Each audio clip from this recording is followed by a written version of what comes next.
Okay, uh, I've cleaned up the stamping. We're sanded. We've contoured the rim and ready to go here. Now this particular pipe, you might remember, was a very bright gold color. Beautiful. And I found only one way to reliably create that, and it is color tone stain concentrate in color 5030. 5030 is a vintage amber, and you can get this from the guitar repair people. Stuart McDonald is the name of the company. Now what you're going to see me do with this, don't do that. Don't do what you're about to see with most of these concentrate colors. Like anything that's brown comes out black.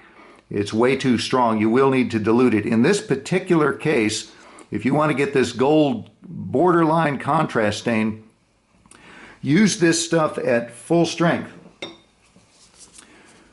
And I'll show you how. It doesn't take much. By definition, it's concentrated. So whatever that is in there, probably a quarter of a teaspoon.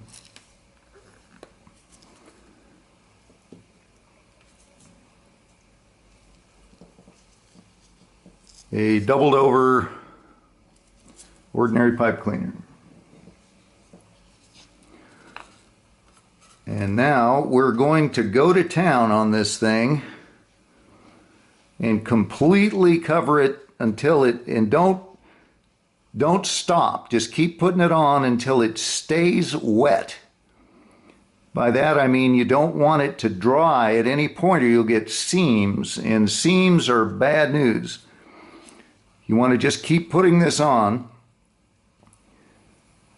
Now remember, this is just the amber. You would dilute the other colors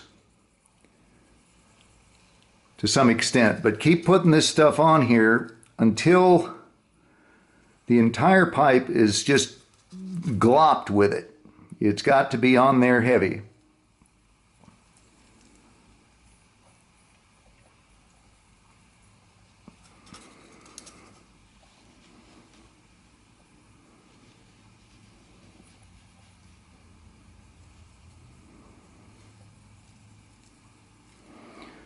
Okay, and then make sure you got gloves on. Start smearing it on there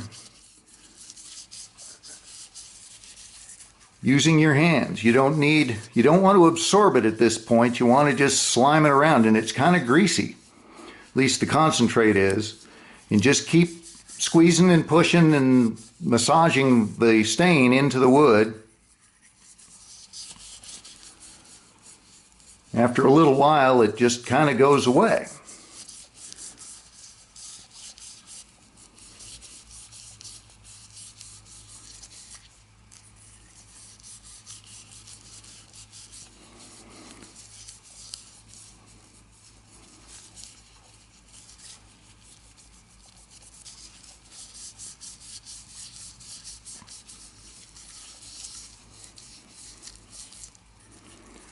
This is a lighter colored pipe. English ones typically are dark unless they're high grade straight grains. In order to show off the fancy rare grain, they usually make them a lighter color like this, and English pipes typically are this gold color. Okay, that's just about all off of there, and then to completely remove the chance of any stain or any spots, now you can wipe it.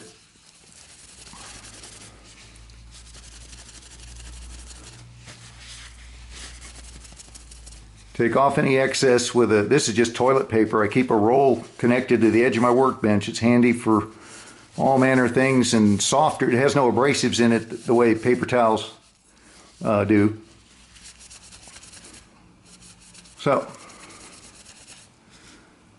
there we have it. Now, the next step is to shine it up, and it is refinished. Now the way I do that is a two-phase, or three, I guess. It's actually three.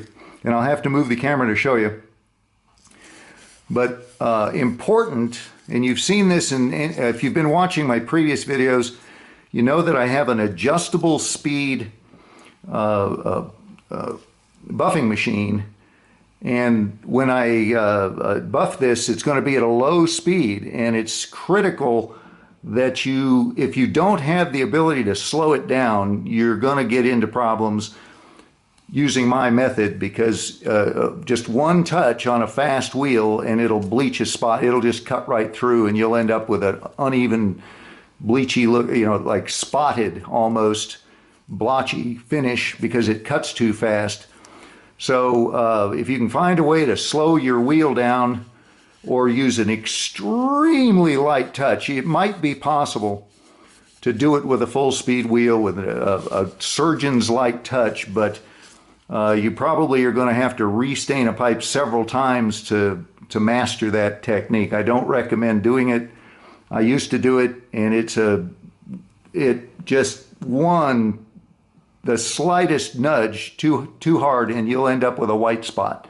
It'll make you crazy, that's why I bought the thing to slow it down with. So there is the color, and it looks matte now, of course, because there's no shine, and it looks a little flat as well, because that's how stains normally look until you hit them with a bit of a buffing compound. But that's it. I'm going to shut off the camera, set it up on the other side of the shop, and you can watch me buff this thing.